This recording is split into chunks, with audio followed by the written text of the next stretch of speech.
Road పక్కన పానీపూరి అమ్ముకునేటోళ్ళు నెలకి 80,000 నుంచి ₹1,00,000 సంపాదిస్తున్నారు. మొన్న నేను ఈ రీల్ పెట్టినప్పుడు చాలా మంది చివరి వరకు చూడక ముందే అపార్థం చేసుకున్నారు.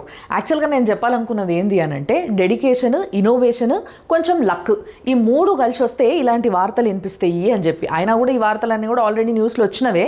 ఇప్పుడు చూడండి. టీ షాప్ వాళ్ళు 1,00,000 నుంచి 1,50,000, బట్టలు ఉతికి ఐరన్ చేసేటోళ్ళు 1,00,000 నుంచి 2,00,000, టూరిస్ట్ ప్లేస్లలో మ్యాగీ అమ్ముకునేటోళ్ళు మంత్లీ 2,00,000 నుంచి 6,00,000, రోడ్డు పక్కన ప్రతిరోజు జొన్న రొట్టెలు, గోధుమ రొట్టెలు చేసేటోళ్ళు 50 నుంచి 70,000 సంపాదిస్తున్నారు. మొబైల్స్ కి స్క్రీన్ గార్డులు, కేసులు అమ్మేటోళ్ళు నెలకి 50,000 నుంచి 1,00,000 సంపాదిస్తారు. సర్వీస్ యాప్స్ లల్లా టాయిలెట్ క్లీన్ చేసేటోళ్ళు నెలకి 60 నుంచి 1,00,000 సంపాదిస్తారు. అవే యాప్స్ లా బ్యూటీ పార్లర్ సర్వీస్ చేసేటోళ్ళు 1 to 2 lakhs.